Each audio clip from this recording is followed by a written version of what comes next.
Bonjour à tous, bienvenue dans le 13h de RTI1. Au sommaire de cette édition, les habitants de Ngaloa dans la commune d'Adiaké ont récemment été sensibilisés à la valorisation du patrimoine environnemental, une initiative de l'ONG Sauvons l'environnement à l'occasion des travaux de restauration de la mangrove dans la localité. C'était en présence du ministre de l'Environnement, du Développement durable et de la Transition écologique.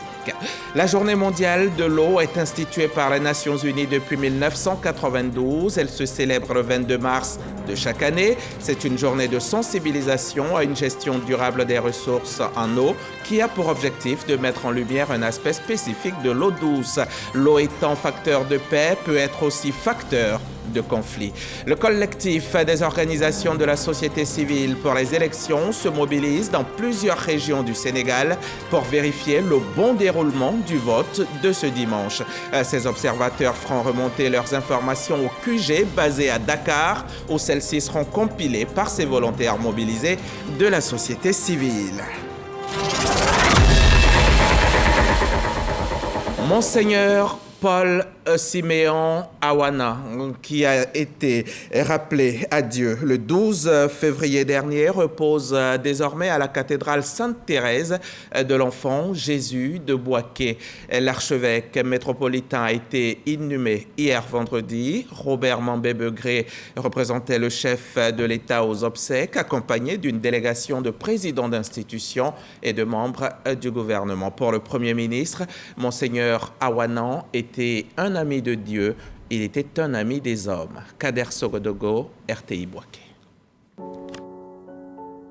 Cathédrale Sainte-Thérèse de l'Enfant Jésus Bouaké, la communauté catholique et la Côte d'Ivoire, dans toute sa diversité, disent un dernier adieu à Paul Siméon Awana Djuro, archevêque métropolitain de Bouaké. Comme à toutes les étapes des obsèques, le Premier ministre Begré Mambé est à Bouaké pour la messe de Requiem. Temps fort, la reconnaissance de la République. Le défunt recevra des mains du ministre des Transports, Amadou Koné, la médaille d'officier de l'Ordre national à titre posthume. Le ministre de l'Intérieur et de la Sécurité, le général Vagondo, va lui remettre la reconnaissance de la République, des distinctions au nom du président de la République, Alassane Ouattara. 28 ans d'épiscopat, acteur de paix en Côte d'Ivoire, Monseigneur Paul Siméon Awana Djuro fut vice-président de la commission Dialogue, Vérité et Réconciliation et président de la commission nationale de réconciliation et d'indemnisation des victimes Conarive, un homme de Dieu qui aura marqué son temps. Le clergé catholique ne l'oubliera jamais. Siméon, merci de nous avoir laissé ce testament. Mais nous te demandons une seule chose. Toi qui vois aujourd'hui ce que nous autres ne voyons pas encore, toi qui entends aujourd'hui ce que nous autres n'entendons pas encore, intercède pour nous auprès du Père, afin que nous puissions reconnaître vraiment en l'autre un frère à qui nous devons respect, amour et vérité. Au nom du président de la République, le Premier ministre témoigne de toute l'admiration que la Côte d'Ivoire porte à cet homme de Dieu. Il y a donc un message très fort qu'il nous a laissé. La vie de l'homme doit contribuer au rayonnement de Dieu parmi les hommes. Et c'est ce qu'il a fait. La Côte d'Ivoire lui a fait confiance. Lui a confié d'énormes responsabilités en dehors de celles qu'il avait au sein de l'Église. Et vous avez vu comment il a contribué à faire rayonner la paix à Bouaké. Il a réconcilié les communautés. Il a réconcilié les hommes de foi. Et il a fait en sorte que Bouaké soit une ville paisible, la cité de la paix. C'est l'œuvre de Dieu par lui, pour les hommes qui reposent en paix. Le président souhaite que toute la Côte d'Ivoire tire une leçon de sa vie, pour que nous soyons tous des hommes et des femmes de paix. Il n'y a rien de plus beau que la paix. Remise de l'étole des franciscains. l'homélie, la consécration, le sanctus, jusqu'à l'absoute pour la grande séparation. C'est sous le coup de 12 heures que Monseigneur Paul Simeon Awanadjo, archevêque métropolitain de Bouaké, a été mis en terre conformément à sa dernière volonté à l'enceinte de la cathédrale Sainte-Thérèse de l'Enfant Jésus de Bouaké. Et par ma voix, la RTI tout entière présente ses condoléances, ses vives condoléances à la famille éplorée et à tous les chrétiens catholiques de Côte d'Ivoire. Le ministre de la Construction, du Logement et de l'Urbanisme vient de défendre un texte devant les députés à l'Assemblée nationale. C'est un projet de loi qui prend en compte la réduction considérable des cas de litige dans le domaine du foncier urbain et du renforcement de la sécurité dans la délivrance de l'ACD. Le texte présenté a été adopté à l'unanimité par les parlementaires de la Commission Recherche, Sciences, Technologie et Environnement. Moussa Konaté, Barnabé Kono. Le projet de loi modifiant la loi instituant code de l'urbanisme et du domaine du foncier urbain. Le texte examiné en commission en décembre dernier avait été retiré pour être révisé au niveau de certaines dispositions. Nous avons mis un comité qui a tenu un atelier pour réfléchir sur ce projet de loi. Et ce comité, après avoir travaillé, nous a rendu compte. Nous-mêmes, nous avons rendu compte au président de l'Assemblée nationale et aujourd'hui que nous sommes prêts, nous avons demandé que le ministre revienne pour qu'on lui présente nos observations sur le projet de loi. Et la séance est bien passée parce que le ministre a pris en compte la plupart des observations que nous avons faites à travers notre comité de réflexion. 15 articles sont concernés par la modification de la loi sur le code de l'urbanisme et du foncier urbain. Des réformes pour apporter des réponses efficaces aux nombreuses difficultés dans le secteur, notamment la délivrance des arrêtés de concession définitive ACD. Nous pensons avoir pris toutes les dispositions qui permettent aujourd'hui de délivrer des actes qui soient des actes beaucoup plus forts, des actes sécurisés, des actes, je ne dirais pas inattaquables, parce que chacun peut se pourvoir devant la juridiction, mais des actes qui aujourd'hui ont toutes les sécurités à l'intérieur et qui nous permettent de dire aux Ivoiriens qu'un ACD qui leur est délivré, à partir de maintenant, est un acte définitif. Le présent projet de loi, dans son article 222 nouveau, stipule que l'ACD fait l'objet de publication au livre foncier et au journal officiel. L'ACD peut également faire l'objet d'affichage à la mairie ou à la sous-préfecture du lieu de situation. Selon le même article, 4 mois après l'accomplissement des formalités de publication ou d'affichage, l'ACD ne peut plus faire l'objet de recours, sauf en cas de faux avéré. Kandia Camara et Françoise Remarque échangent à la permanence du Sénat d'Abidjan. La ministre de la Culture est venue informer la présidente du Sénat de la tenue prochaine de la 13e édition du Massa, le marché des arts du spectacle d'Abidjan, au nom de son institution. Kandia Camara a donc marqué son accord, son engagement, son total engagement et sa disponibilité pour la pleine réussite de l'événement. Le témoignage d'Herman Guivet.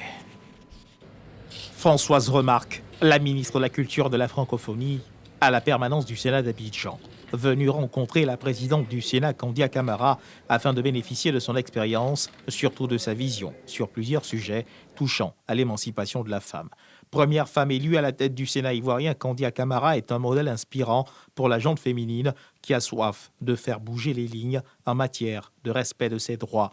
Des avis et suggestions qui seront mis à contribution dans le cadre de l'organisation du Massa 2024, le marché des arts et du spectacle africain, qui se tiendra au mois d'avril. Il était important que l'on puisse demander et recueillir de la présidente du Sénat ses conseils sur un certain nombre de chantiers que nous allons mettre en place en 2024. Ces projets doivent se faire avec les collectivités territoriales. Le Sénat est la représentation de ces collectivités territoriales car nous souhaitons que la culture soit accessible à tous les niveaux. Un des sujets que nous avons évoqués de manière plus spécifique, c'est la prochaine édition du Massa qui aura lieu du 13 au 20 avril et qui sera un peu dans la continuité de la Coupe d'Afrique des Nations, puisque nous allons recevoir 33 pays. Il était important aussi que l'on recueille les observations de Madame la Présidente du Sénat, ses avis sur cette organisation et surtout sur la mobilisation des populations, car cet événement est un événement fort qui va aussi montrer à la face du monde tous nos atouts dans les arts et dans le spectacle. Le Sénat s'honore de cette visite. Je fais savoir à Madame la Ministre que le Sénat prendra toute sa place dans l'organisation du Massa et le Sénat vraiment jouera son rôle pour faire en sorte que ce Massa-là, tout comme la CAN, soit un succès. Parmi les communes choisies pour abriter les événements du Massa, il y a la commune que nous avons l'honneur de diriger, Abobo. Alors vraiment nous remercions Madame la Ministre pour le choix porté sur Abobo et dire aussi que Abobo apportera en tout cas sa contribution dans la réussite du Massa 2024. Kandia Camara s'est réjoui de l'apport considérable apporté par le ministère de la Culture et de la Francophonie pour le rayonnement de la Côte d'Ivoire au cours de la récente Coupe d'Afrique des Nations de football 2023 tenue en Côte d'Ivoire. Ils sont au nombre de 10, ces porteurs de projets qui viennent d'être financés par le FONSTI, le Fonds pour la science, la technologie et l'innovation. Ces 10 chanceux ont présenté récemment les résultats de leurs recherches en présence du ministre Adama Diawara. Adama Diawara qui en a profité pour signer un partenariat avec la Chambre de commerce d'industrie de Côte d'Ivoire. Le reportage de Fred Oulaye et Godefroy Okambawa. 10 lauréats, enseignants-chercheurs issus des établissements du supérieur présentent les résultats de leurs projets de recherche. Des projets qui bénéficient du financement du Fonds pour la science, la technologie et l'innovation, FONSTI. Grâce à ce financement, nous avons aujourd'hui développé des alicaments à base de fruits et légumes qui traitent l'hypertension et le diabète en Côte d'Ivoire. Donc ces produits avec plus de manipulation encore, on pourra mettre à la disposition de la population à moindre coût. En 3 ans d'existence, 59 projets, dont 14 achevés, ont été financés par le FONSTI pour une enveloppe de plus d'1 milliard de francs CFA. Pour la valorisation de ces résultats, le secteur privé et le FONSTI paraphent un accord. Nous sommes là aujourd'hui pour présenter quelques résultats des recherches. On en a financé 59, il y en a qui sont en cours. Il y a 14 qui sont achevés, mais nous sommes là pour communiquer au secteur privé, à la société civile, à la presse, que comme le dit le ministre Diawara tout le temps, on a des chercheurs de qualité qui trouvent. Mais voyez-vous, l'un des problèmes majeurs de la recherche en Côte d'Ivoire, c'est sa visibilité. Le secteur privé doit davantage s'impliquer et doit davantage, valoriser les produits de recherche pour que ça puisse servir au secteur privé et que nous puissions à notre tour aider au développement de notre pays. L'engagement du secteur privé, un acquis à consolider selon la tutelle qui ambitionne faire passer la subvention du PIB consacrée au financement de la recherche de 0,35 à 1%. Nous avons, dans la nouvelle loi sur l'enseignement supérieur, la recherche et l'innovation, visé un financement de la recherche à hauteur de 1% du PIB au minimum. Évidemment, 1% du PIB, ça concerne les 3 sources de financement. D'abord le financement étatique, ensuite le financement des partenaires au développement et surtout le financement du secteur privé. Donc vous voyez qu'aujourd'hui nous sommes venus présenter ces résultats des travaux financés par le FONSTI à la Chambre de commerce et d'industrie. C'est un clin d'œil que nous faisons au secteur privé pour lui demander de venir prendre sa place dans le processus de financement de la recherche. Si la recherche scientifique porte des fruits ces dernières années sous l'impulsion financière du FONSTI, il faut aussi noter l'engagement des partenaires techniques et financiers. Et c'est à Odiéné, au nord-ouest de Côte d'Ivoire, que Maria Tokone a lancé officiellement le concours direct régionalisé d'entrée dans les CAFOP.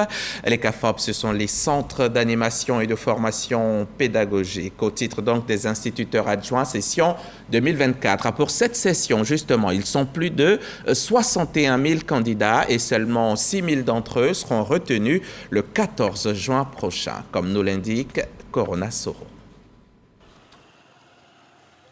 Lycée moderne 1 d'Odiéné, centre de composition du concours direct d'entrée dans les centres d'animation et de formation pédagogique CAFOP au titre des instituteurs adjoints session 2024. Nous sommes au lancement du concours régionalisé du CAFOP. La ministre de l'Éducation nationale et de l'alphabétisation, avec les ministres et le cadre de la région, procède à la distribution de l'épreuve de mathématiques. À partir de maintenant, pour régler les déficits que nous constatons dans les régions, les concours se passent dans les régions, la formation pour les admis se fait dans la région. Et quand on est admis, on travaille dans les villages et villes de la région pendant au moins 10 ans. L'année dernière, le président de la République a fait une faveur. Nous avons recruté 7000 candidats. Cette année, on va recruter 6000 candidats au lieu de 5000.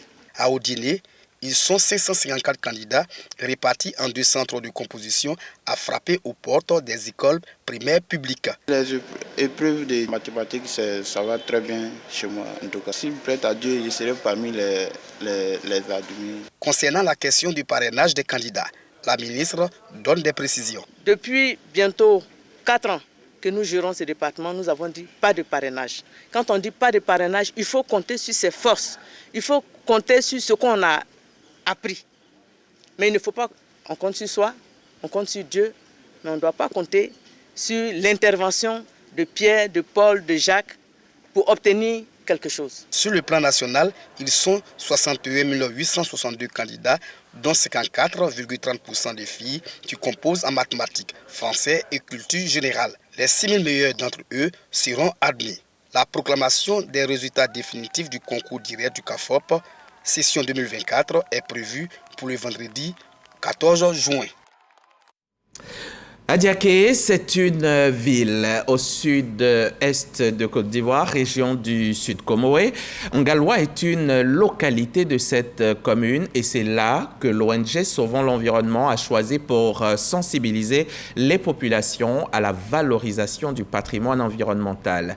Le ministre de l'Environnement qui était sur place a indiqué aux populations l'intérêt de la protection des côtes contre l'érosion. Le compte-rendu de Serge comme Didi. 2000 plants de palétuviers mis en terre à Ngaloua, localité située dans la commune d'Adiaké. Cette activité de revalorisation du patrimoine environnemental se tient dans le cadre de la Journée internationale des droits de la femme dans la localité. En présence de Assaoré Konon, ministre en charge de l'environnement, du développement durable et de la transition écologique. Cette célébration, dominée par des activités d'ordre environnemental, marque le lancement des travaux de restauration de la mangrove dans la localité. Initiée par l'ONG internationale Sauvons l'Environnement, cette activité a pour but la lutte contre l'érosion côtière par la restauration de la mangrove. Monsieur le ministre, en acceptant de patronner cette cérémonie, vous témoignez de la façon la plus significative l'intérêt que vous portez non seulement à la sauvegarde de l'environnement, mais aussi au développement et au bien-être de la population partout en Côte d'Ivoire. Pour le ministre Assaoré, cette restauration contribuera à protéger les côtes contre l'érosion et les tempêtes, à préserver la biodiversité marine et à atténuer les effets du changement climatique. Connaissant l'importance des mangroves, je me suis engagé à soutenir ces actions. Chers parents, notre planète est en danger. Donc c'est une activité importante que Dr Chenal et ses équipes viennent mener ici. 5000 pieds de palétuviers ont été mis en pépinière pour être repiqués en juillet 2024. Vous avez certainement reconnu la voix de Didier Nguesson qui commentait le travail de Serge Pacom Didi. Hier, 22 mars, tout comme chaque année, à cette même date, les Nations Unies organisent la Journée mondiale de l'eau. Cette année, le thème retenu est « L'eau pour la paix ». C'est le thème donc pour l'édition 2024. Une journée qui a permis d'instruire les opérateurs locaux et institutionnels sur le nouveau code 2024 de l'eau, un moyen pour les eaux et forêts de mettre à disposition et vulgariser cet outil de gouvernance publique. On en sait plus avec Franck Quadio et Célestin Frodo. Journée mondiale de l'eau, 32e édition, les Nations Unies choisissent la thématique Eau pour la paix. La Côte d'Ivoire adhère. Et pour la célébration nationale, le ministère des Eaux et Forêts opte pour la didactique. Mettre à hauteur d'yeux le nouveau code de l'eau, celui de novembre 2023, qui comporte bien d'innovations. Le code de 98 ne prenait pas les défis auxquels est confronté le secteur de l'eau en 2023-2024. Quels sont ces défis-là? Nous avons en premier les effets néfastes climatiques, la question de la pollution des ressources en eau, pollution due aux activités industrielles, pollution due également aux activités agricoles, mais surtout pollution due à l'exploitation minière illégale. La gestion des ressources intégrées en eau et ses multifonctions telles la production hydroélectrique qui impacte les ménages mais aussi l'agriculture. Un code de l'eau qui revisite les paradigmes pour que l'eau soit un véritable instrument pour la promotion de la paix. Ayant pris la mesure de la volonté affichée du gouvernement dans le secteur de l'eau et pour permettre une appropriation de cet instrument juridique par les acteurs du secteur et l'ensemble des populations ivoiriennes, le ministère des Eaux et Forêts a décidé d'organiser le présent atelier de sensibilisation et de diffusion du nouveau code de l'eau à l'occasion de la Journée mondiale de l'eau. Laurent Gbagba, le ministre des Eaux et Forêts, et Bouaké Fofana, le ministre de l'Hydraulique, acteurs gouvernementaux à charge de la gestion et de la distribution des ressources en eau, sonnent la charge. L'idée est de favoriser une meilleure appropriation collective du Code de l'eau 2023. On en vient maintenant à cette formation des administrateurs membres des comités d'audit et des risques des entreprises publiques, un renforcement de capacité initié par le ministère du patrimoine, du portefeuille de l'État et des entreprises publiques. L'objectif est l'accroissement de la performance de ces entreprises. Les précisions de Lanciné Bakayoko. Ce programme de formation destiné aux administrateurs membres des comités d'audit et de gestion des risques au sein des entreprises publiques s'inscrit dans la dynamique d'amélioration continue de la gouvernance et de la performance de ces entreprises publiques. Administrer, c'est prendre des décisions, et qui dit prendre des décisions dit prendre des risques, et il était important que les administrateurs que nous sommes soient outillés pour vérifier que nous ayons des informations de qualité, des informations fiables, qui ne mettent pas en péril les entreprises dans lesquelles nous exerçons. Cette formation intervient dans le processus de réforme consacré aux dirigeants sociaux au titre de la stratégie de gestion du portefeuille de l'État sur la période 2021-2025. Ces réformes en cours de mise en œuvre incluent entre autres les actions d'accompagnement des dirigeants sociaux, notamment à travers les formations plus ciblées, la mise en place d'outils de partage de connaissances avec les administrateurs représentant l'État dans le conseil d'administration des entreprises publiques, la mise en œuvre d'un dispositif d'évaluation des performances pour l'ensemble des dirigeants à travers notamment des lettres de mission annuelles signées entre le conseil d'administration et les directeurs généraux et aussi via des auto-évaluations périodiques des administrateurs. La session aura permis de s'imprégner de diverses problématiques clés, problématiques liées entre autres à la responsabilité administrative, civile et pénale des conseils d'administration. Il veille à ce que les dirigeants agissent dans l'intérêt supérieur de l'entreprise et de ses parties prenantes, en examinant les processus de contrôle interne, en évaluant les risques financiers et en surveillant la conformité aux réglementations et aux normes comptables. Les 127 auditeurs qui ont reçu les certificats devraient faire des entreprises du portefeuille de l'État des pôles de rigueur, de transparence, de modernité et surtout d'efficacité. Et maintenant, par la magie des ondes, on va maintenant faire un petit tour aux États-Unis où, en marge de sa participation à la 68e session de la condition de la femme aux Nations Unies, Nasseneba Touré a commémoré la journée internationale de la femme avec la diaspora féminine de New York. Occasion pour elle de soumettre leurs préoccupations à la ministre de la Femme, de la Famille et de l'Enfant. Ami Sissoko est notre envoyé spécial sur place. les femmes de la diaspora ivoirienne aux États-Unis à l'honneur. Une initiative de la ministre de la Femme, de la Famille et de l'Enfant. À ce côté, la vice-présidente du Sénat, le CESEC, le représentant permanent de la Côte d'Ivoire auprès des Nations Unies, son Excellence Timoko Moriko. Une occasion pour ces femmes de faire directement leurs doléances à leur ministre de tutelle. Madame la ministre, nous croyons que notre mission est en phase avec les valeurs des objectifs de votre ministère. Et nous sommes impatients d'explorer les possibilités de collaboration et de partenariat pour améliorer le bien-être des enfants en Côte d'Ivoire. Autre préoccupation des femmes de la diaspora ivoirienne aux États-Unis. Maintenir le cap du développement en Côte d'Ivoire avec le chef de l'État Alassane Ouattara. À travers des motions de soutien, elles ont exprimé leur profond désir de le voir briguer un autre mandat en 2025. Nous voudrions exprimer notre gratitude à l'endroit de son Excellence, M. Alassane Ouattara, président de la République de Côte d'Ivoire, pour sa volonté politique affichée pour la promotion des droits des femmes et des filles à travers l'adoption du quota des 30%. Les femmes de la diaspora font le choix de la stabilité et de la prospérité avec le président Alassane Ouattara en 2025.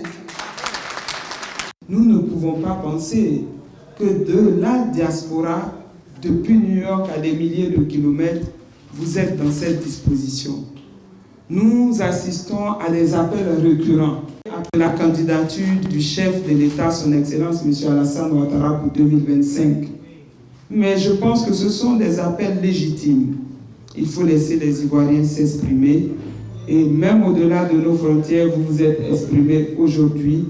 Je voudrais vous dire merci. Pour son engagement à améliorer le bien-être des Ivoiriens à New York, les femmes, avec le soutien de la ministre Nassine Batouré, ont rendu un hommage appuyé au consul général de Côte d'Ivoire et délégué général du service de promotion économique de la Côte d'Ivoire aux États-Unis, au Canada et au Mexique, son Excellence Inza Camara. Des progrès remarquables au profit et à l'endroit des femmes ont été réalisés dans notre pays grâce à des réformes institutionnelles et à des mécanismes novateurs. Toutes ces initiatives gouvernementales, conduites sous l'autorité et le leadership du président de la République, son Excellence Alassane Ouattara, ont permis une plus grande autonomisation des femmes pour leur bien-être et leur épanouissement. Le temps de cette journée de célébration de la femme avait été donné la veille avec l'exposition consacrée à la marche des femmes sur Grand Bassam et aux pionnières de la lutte pour les droits des femmes en Côte d'Ivoire. On quitte New York aux États-Unis, on rentre en Côte d'Ivoire, direction la Mai, à Montezo, au département d'Alépé, où l'église du Christ Mission Aris de Côte d'Ivoire a célébré la consécration du nouveau prédicateur supérieur de la localité. Jean-Marc Djadji et Joël Gomez étaient sur place pour RTI. Atmosphère paisible dans le village de Montezo, à proximité des bourgades Grand Alépé et de Memni, toujours dans le département d'Alépé. Ici, la communauté chrétienne ariste de la localité fête un événement particulier, la consécration de son nouveau prédicateur supérieur. Au temple ariste de Montezo, le nouveau guide, Ango Hachi Sévérin, reçoit l'étole noire, la Bible de commandement et la canne croix, ses nouveaux attributs. La cérémonie est supervisée par les doyens de la communauté, les églises sœurs de Mbouin et d'Aboboté. Tout un symbole qui sonne comme un nouveau départ pour les chrétiens aristes de Montezo. Nous attendons qu'il soit le berger dont on attend et dont les qualités ont été relevées dans le message, dans l'évangile que nous avons retenu. Qu'il sache qu'il a déjà à sa disposition à mener et qu'il faudrait que le Seigneur l'inspire encore davantage, plus, pour que le peuple de Dieu se reconnaisse en lui. Le travail que le prophète William Wadi Aris nous a laissé, c'est un héritage. Un héritage, on le fructifie. On le fructifie pour pérenniser le nom de celui qui a créé cet héritage. Adoration, louange et prière de reconnaissance à Dieu ont marqué cette consécration. Une célébration placée sous le signe de la paix et de la cohésion sociale. Virginie Ayatouré apporte son soutien aux musulmans et aux veuves d'Oumé en cette période de Ramadan. Oumé, c'est dans la région du Gol. La vice-présidente du Conseil économique, social, environnemental et culturel leur a fait don de 12 tonnes de riz et de sucre, d'huile et de pâtes alimentaires. Depuis Oumé, les précisions de Corona Soro de la station régionale RTI Boaké. Du riz, du sucre, de l'huile et des pâtes alimentaires. Composition du don de la vice-présidente du Conseil économique, social, environnemental et culturel, Virginie Ayatouré, à la communauté musulmane d'Oumé. Un geste pour soutenir les musulmans en ce moment de pénitence, de privation, de prière et de communion avec Dieu. Les veuves de la commune n'ont pas été oubliées par la donatrice. Lorsque les mois de jeûne arrivent, de part et d'autre, il faut partager avec les parents. À l'initiative du gouvernement, un gouvernement de solidarité, Côte d'Ivoire solidaire. Donc c'est ce geste, c'est ce mouvement que je poursuis en tant que fille. Cette action de soutien aux musulmans et aux veuves, Virginie Ayatouré l'inscrit dans le prolongement du programme d'une Côte d'Ivoire solidaire prôné par le président de la République. La donatrice a mis à profit cette remise de dons pour inviter les populations à cultiver la paix, la cohésion sociale pour un Oumé prospère. On ne peut rien faire dans la discorde. Il faut que nos parents, nos enfants, nos fils sachent que le président Ouattara travaille pour tout le monde. Mais en échange, il a besoin de notre soutien. La communauté musulmane et les veuves ne sont pas les seuls à bénéficier du soutien du cadre d'Oumé. La vice-présidente du Conseil économique, social, environnemental et culturel a déjà assisté les chrétiens pour le carême.